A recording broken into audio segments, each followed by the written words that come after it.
Welcome to another Stormer article reading, where this time I'm reading the article on John McCain's funeral was a funeral for the entire political order. And this is by Andrew Anglin himself. And this, for reference, this is published on September 2nd, 2018. So at the time of this recording, this is what's being talked about a lot. Just as my first opinion, to get my opinion out there, it struck me as really odd, having seen how much McCain was vilified in the past years, in the years before Trump and all that, where now the media is doing a big 180 on it and saying, oh, he's such a great guy, think of the things that he represented. It's kind of gross that they're...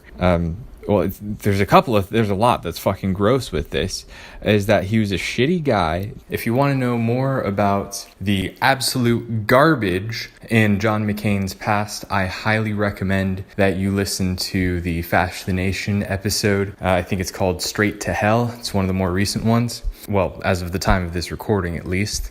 And Fash the Nation on the TRS radio network, the Right Stuff Radio, they do a pretty good deep dive into all the dirt that John McCain has on his record and just how much of an absolute scumbag he is. And it really lays it transparent that the media just uses whatever is politically advantageous to emotionally sway the population. People don't care about the facts.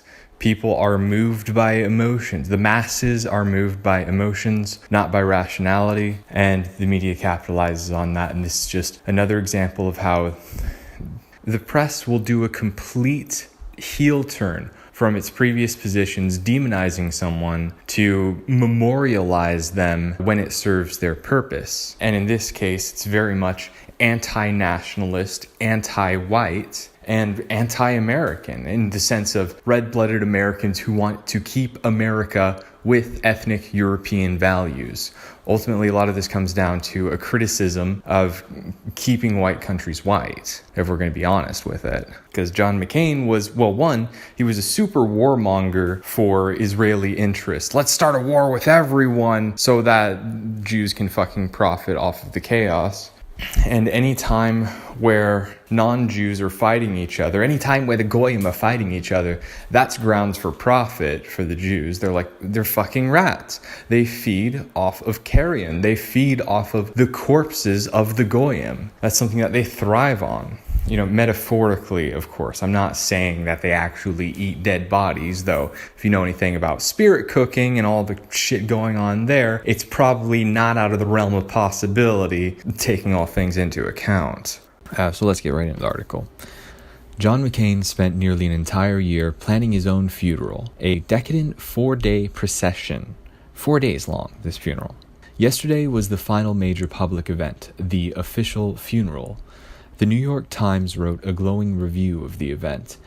Aside, the New York Times, oy vey, goy, which New York Times is very politically charged, and they're very leftist. So why, this is the thing that struck me as so weird, is why is the liberal media praising this guy that they demonized prior, who is a symbol of the neocons, basically, of the conservative Republican Party, that are the acceptable targets, and oligarchs that are invested with millions and millions of dollars in private interests, like McCain, do not represent the people. They do not represent the will of the people. It's a fucking sham. The whole thing with the populism movement with Trump is that the conservatives wanted someone who actually represented the interests of the people, which the Republican Party proper does not have any obligation to represent the will of the people. And the Democratic Party has an interest in getting the sympathies of, emotionally manipulable whites, as well as gaining the sympathies of non-whites through gibs and lip service about how terrible and evil all these white majority people are. Fuck that. Moving on with the article. The New York Times wrote a glowing review of the event, which featured both former President Bush and former President Obama coming together to condemn Donald Trump as something fundamentally outside of the system that they both served. 2 fucking legs on the kike machine. There's an old Ben Garrison cartoon where it has a left foot and a right foot, 2 trouser legs, and the left foot's blue, the right foot is red, and it says Democrat and Republican. It's like walking along, and there's like clouds that go up in the sky, and then there's "Lay Happy Merchant" at the top of it, and it's like, oh, look, that the choice that you have between, you have so much freedom in America here. It's bullshit. It's 2 legs of the same kike machine.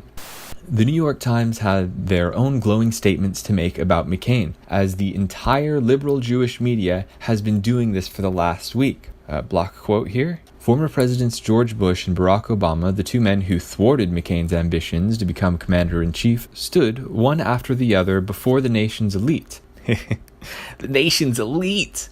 At Washington National Cathedral on Saturday to honor the man they beat, extolling him as a one-of-a-kind figure, the likes of which will not be seen again anytime soon. Aside here, the only time that the liberal media, the only time that any one liberal will give any sense of praise to a white conservative is if they're dead. This is the epitome of the only good conservative is a dead conservative. And they're marching it around blatantly on TV. That's glaringly obvious to anyone who looks at this on its face. The only time they can say anything good about a white conservative is if he's dead. And also if he's a fucking cuck for the kikes. But this is disgusting. They want you dead, white man. God. Jimmy's at maximum Russell. Back to the block quote from the New York Times. That they were asked, and not the current president, spoke volumes about the man and the moment. That the former presidents were asked to go to the cathedral, not Donald Trump. And while neither explicitly mentioned President Trump, who, uninvited and unwelcome, went golfing instead.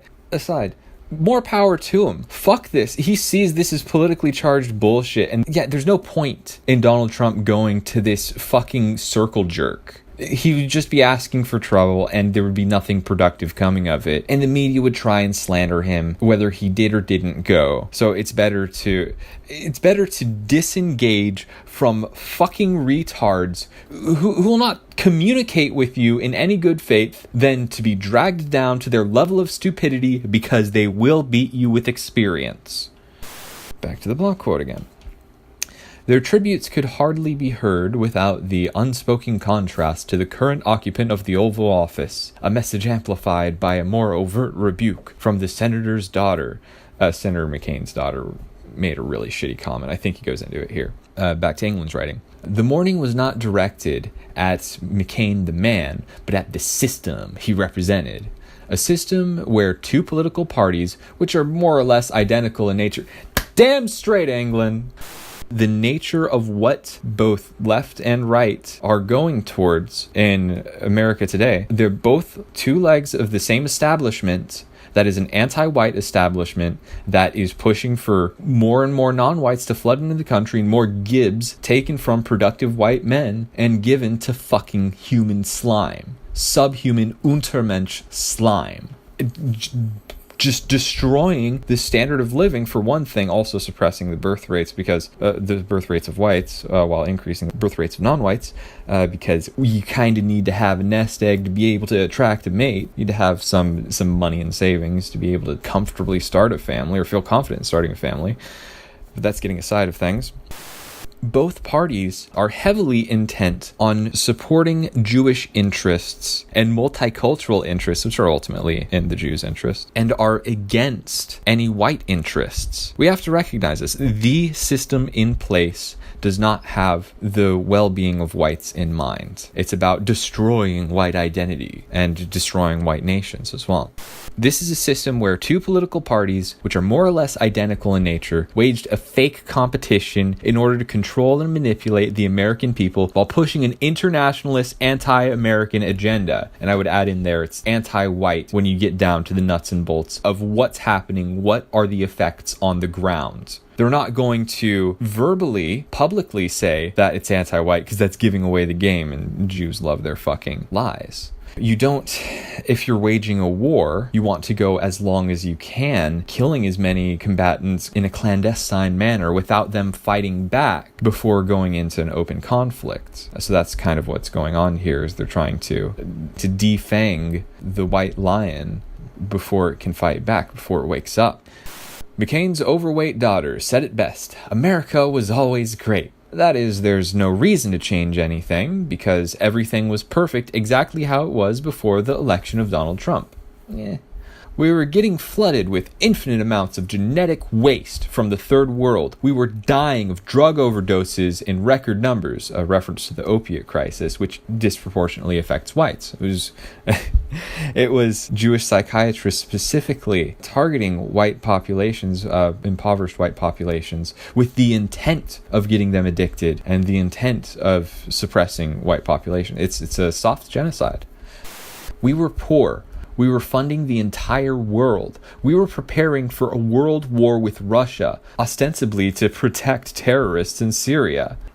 Aside here, that would have been business as usual. That would have just been towing the establishment line, getting into a massive-ass conflict with Russia, furthering the agitation of ISIS, which would also further the non-white invasion of Europe and the terror attacks in Europe as well. That would have been just going along with the flow, would have led to that, and no one would have batted an eye. And there's kind of an accelerationism argument of, would that have been the hay to break the camel's back, where it would just immediately go into race war? Like, you could speculate on that one way or another, but it doesn't matter. The positive thing to look at this is that Donald Trump prevented this bullshit towing the party line of Jewish interests. He threw a wrench into that system and bought us some time, which is great for our interests, but our time is running out if we don't collectivize and organize. That's another issue entirely. So back to England's article. All was exactly how these people wanted it to be. This is before Trump, in reference there. This is their image of greatness.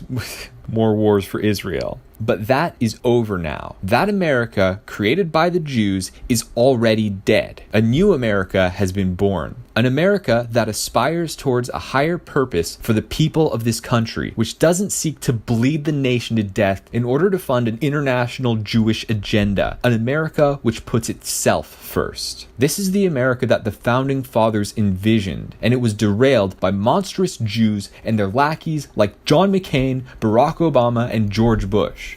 One of the cornerstone tactics that Jews use in order to subvert populations is having the Shabbos Goyim, having the non-Jews who go along with furthering Jewish interests and who are like pets to the Jews, and Jews will pay them off with money, and all they have to do is be public representatives of, I am a white guy just like you, and it's more convincing than a Jew saying it, because it is a white person. Well, not in the case of Barack Obama, but it's a non-Jew trying to get sympathy from other non-Jews, and it's just being a shill. That, I guess that's an easier way to say it, is that Jews rely on turncoat traitorous shills to be able to subvert a country, to be able to subvert the host population. Back to the article. But from these ashes, we are rising again. Whatever happens now, there is no going back to the old order. John McCain is dead. Everything that he represented was on display at this decadent event. I'd add, it's a bullshit degenerate event too, where the conspirators are broken, begging for a return to the normalcy of dastardliness. God has given us a chance at redemption, and it is up to us where we go from here. All I can say is we need to band together and stand up for our own interests, because nobody else will. Thank you for listening. The thing is, the media is able to worship white liberals because they're already suicidal. You just have to go a step further if you're conservative and actually be dead to gain the media's favor.